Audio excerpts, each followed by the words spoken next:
Hola chicos, hoy me apetecía sentarme y hablaros un poco de lo que es el teatro, de lo que es actuar. Así que bueno, eso es lo que voy a hacer hoy. Tengo la sensación, que a lo mejor me equivoco y ojalá me equivoque, de que la gente no entiende al completo qué es actuar o no tienen un conocimiento completo de lo que es actuar. Por ejemplo, el otro día le pregunté a mi madre, mamá, ¿tú qué crees que es actuar? ¿Cómo me actuarías? Y me dice, pues mira, si tengo que hacer de una persona a la que le han puesto los cuernos, pues me pondría triste, estaría llorando, mira, mira, mira. Mamá, pero es que estás llorando de mentira, lo estás haciendo de mentira. Entonces yo creo que mucha gente piensa como mi madre, ¿no? Que actuar es ver el guión, aprendértelo, subir al escenario o ponerte delante de una cámara y decirlo. O sea, imaginarte más o menos cómo es tu personaje y hacerlo. No les culpo, no os culpo si vosotros creéis esto, porque yo esto lo hacía en el colegio, ¿no? Lo hacía en el colegio y lo hacía en el instituto. A mí me daban mi guión, me lo estudiaba y ya está, y lo hacía. Cuando tuve que hacer de árbol en Caperucita Roja en el colegio, me aprendí mi frase e hice de árbol. Pero ahí está el problema, que actuar no es hacer, actuar es ser. Aunque claro, con 5 años pues no me iba a meter en la creación psicológica de un árbol. Es lo que quiero decir, que actuar no es voy a hacer de árbol, o actuar es ser un árbol, actuar es vivir como ese árbol, hay que ser ese personaje, meterte en las profundidades de ese personaje y vivir como vive, ¿no? Actuar es vivir. Es vivir situaciones imaginarias, pero de una forma real. Esto es lo guay, ¿no? Que vives una situación que a ti no te ha pasado y que a lo mejor no te va a pasar, pero tienes la oportunidad de vivirla. Es vivir distintas vidas siendo una sola persona. Y a mí me parece súper guay y considero que se produce una catarsis tanto de parte del actor como de parte del público. A mí es lo que me encanta de actuar, que me puedo convertir en otras personas, que voy a ser otras personas.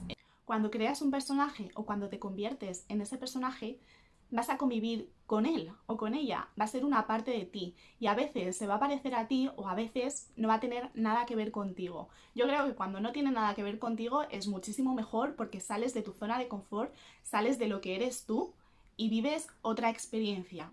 Y entonces, aunque este personaje no tenga nada que ver, aunque tengas que interpretar a un personaje que es un asesino, a un personaje que es un maltratador, una maltratadora, yo creo que siempre tienes que querer a tu personaje, porque imagínate que tienes que interpretar a este personaje durante los 4 meses que dura el rodaje de una película.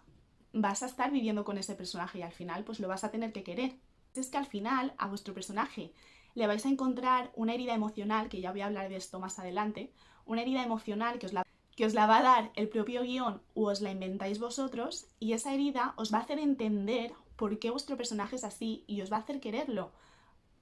Hay que luchar por tu personaje a muerte, aunque sea el malo de la película, aunque todo el mundo lo odie, tú tienes que defenderlo a muerte, porque es que si no lo quieres tú, apaga y vámonos.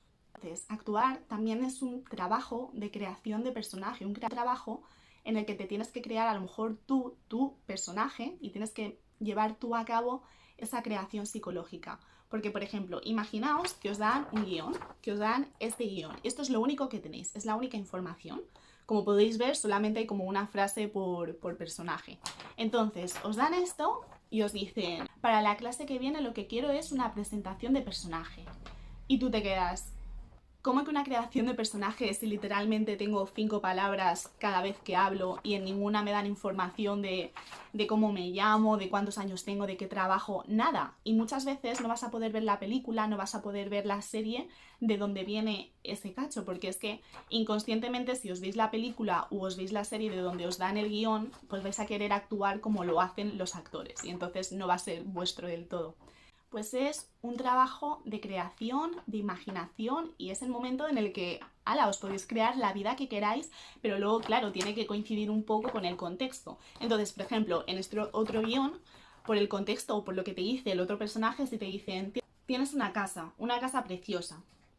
Vale, eso ya me está dando información, ya te está dando información de que eres una persona mayor que se puede permitir una casa, que tiene dinero, que tiene un trabajo, que le da ese dinero, o a lo mejor no, a lo mejor tiene una casa preciosa porque la ha heredado, porque su padre tenía una fortuna, su familia tenía una fortuna y ha heredado esa casa o se ha casado con un millonario. Es todo imaginación pura. Bueno, entonces os dan el guión porque yo, por ejemplo, normalmente en clases de cámara o en clases de interpretación, cuando me dan un monólogo, solo trabajo con ese monólogo. Muchas veces no me dan la obra entera, muchas veces no me veo nunca la serie entera, ni la película, sino que trabajo simplemente con lo que me han dado.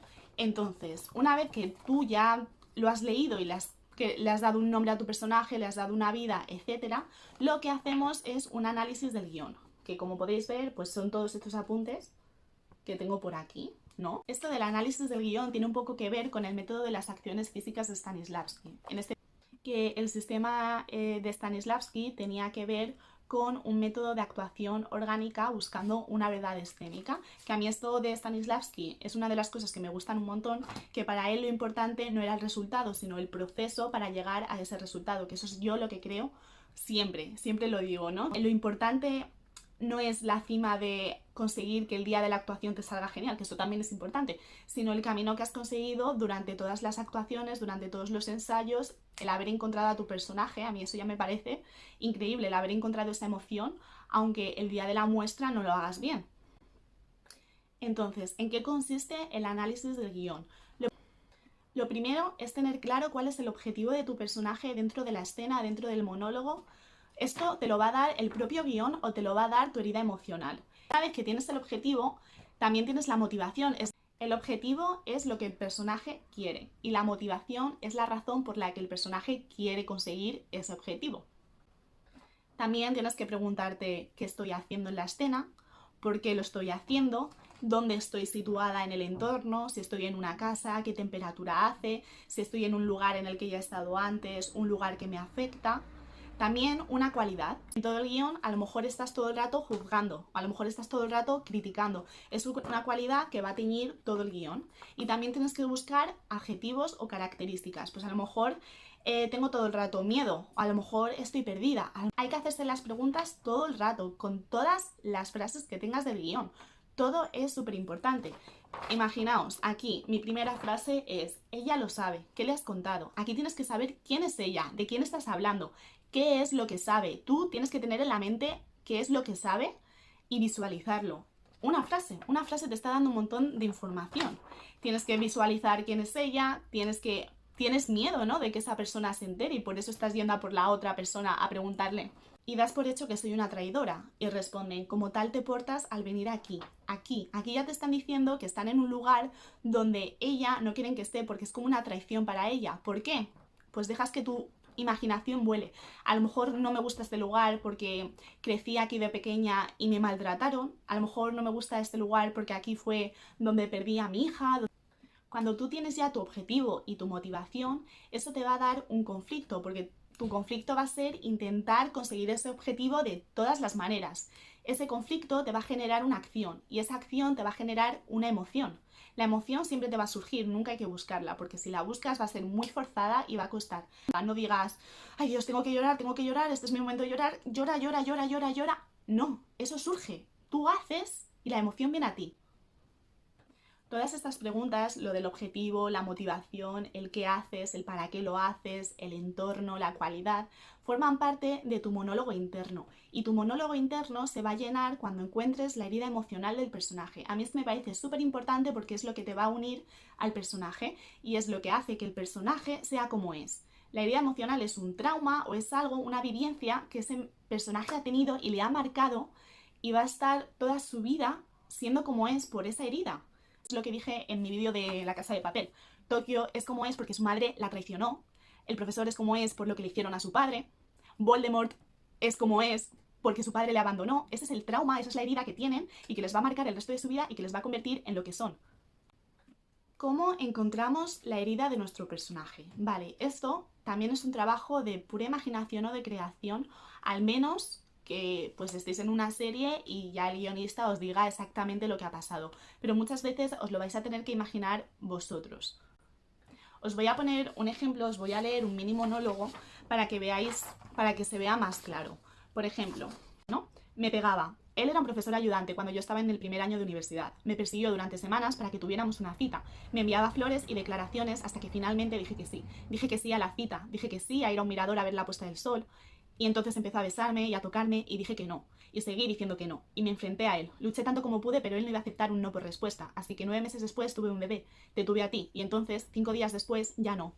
Para ti, la herida de este personaje puede ser claramente cuando la violaron y la dejó embarazada y por eso dio en adopción al bebé. Y entonces, cuando está mirando a su hija, a la que ha dado en adopción y se ha presentado 20 años después, cuando la está mirando, está visualizando todo el rato a su violador, a la situación en la que la violaron, y todo se ve en sus ojos. Por eso yo creo que es súper importante la mirada de los actores. Cuando yo veo películas, veo series, siempre me fijo en la mirada, porque en la mirada veis todo. Veis toda la línea de pensamiento de los actores, veis todo su monólogo interno, veis su herida, veis lo que va a pasar. Si os fijáis muy bien en los ojos, lo entendéis. Podéis ver que ese actor se relaciona con otro actor y ya solo con la mirada ya podéis ver que tiene un pasado importante o que ha habido algún conflicto ahí importante entre ellos porque se ve en la mirada. La mirada te lo cuenta todo. Es una herida que tienes que vivirla de verdad, pero tienes que vivirla siendo el personaje, no siendo tú como actor. Entonces, lo que haces, aquí te dice que estaban en un mirador viendo la puesta del sol. Pues si estás en un mirador, probablemente estés dentro de un coche. Entonces tú en tu casa o en tu estudio, en tu sala de teatro, te buscas un espacio pequeño que te dé la impresión de que estés en un coche que al final es un espacio pequeño. Cierras los ojos y recreas exactamente. Era un hombre rubio con ojos azules, alto, musculoso. Me acuerdo exactamente del primer día que lo vi en la universidad, que me sonrió y pensé que había sonreído así a todo el mundo, pero luego recibí una carta de él, me vino a buscar a casa. Lo vas narrando todo con una continuidad y narrándolo rápido, rápido, rápido, y empiezan a venir informaciones, empiezas a visualizarlo todo. Visualizas perfectamente el mirador, visualizas cómo era el coche, la temperatura que hacía en el coche, a qué olía el chico, cómo te tocaba, si estaba sudoso, si te daba asco, la sensación que tenías. Lo visualizas absolutamente todo, de modo que ya parece real. Lo bueno del cerebro es que el cerebro no sabe distinguir de recuerdos inventados a recuerdos reales. Es decir, nos pasa que muchas veces a lo mejor soñáis lo mismo durante mucho tiempo y llega un momento en el que decís, ¿esto lo he soñado o lo he vivido de verdad? Pues aquí es lo mismo. Vosotros al crear esa herida, al vivirla, al recordarla todo el rato, hacéis que sea de verdad para ese personaje. Y entonces, cuando queráis actuar, cerráis los ojos y lo recordáis. Recordáis la temperatura, recordáis lo que sentisteis y ya tenéis vuestra herida.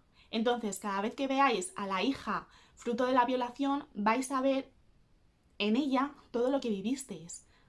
Todo el futuro de ese personaje va a estar marcado por esa herida emocional. Pero aquí esto es súper importante. Obviamente vosotros como personas, porque somos al final seres humanos y tenemos empatía, vamos a sentir pena, nos va a doler meternos en la vida de un personaje al que han violado.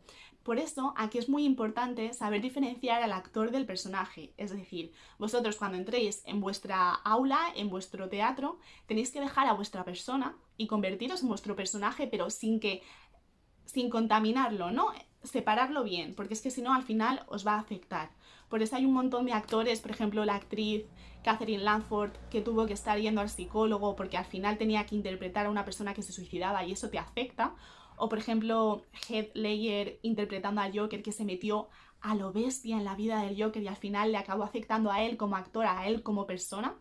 Por eso yo creo que es súper importante separarlo, porque si estás interpretando todos los días a una persona a la que han violado y no lo sabes separar, eso te afecta y te afecta. Por eso hubo muchísima polémica con el método Stanislavski. Lo que Stanislavski decía, él apoyaba la memoria emotiva. Es decir, imaginaos que tenéis que interpretar a un personaje al que se le ha muerto la madre. Pues lo que haríais, o lo que yo recomiendo que hagáis, es imaginar, visualizar a una madre completamente diferente de vuestra madre, pues a otra madre, a una madre ficticia, la madre de tu personaje, e imaginar que esa madre se muere. Pero lo que Stanislavski decía era que teníais que meter recuerdos personales, es decir, si se muere la madre de tu personaje, pues tienes que imaginar cómo tu propia madre se muere.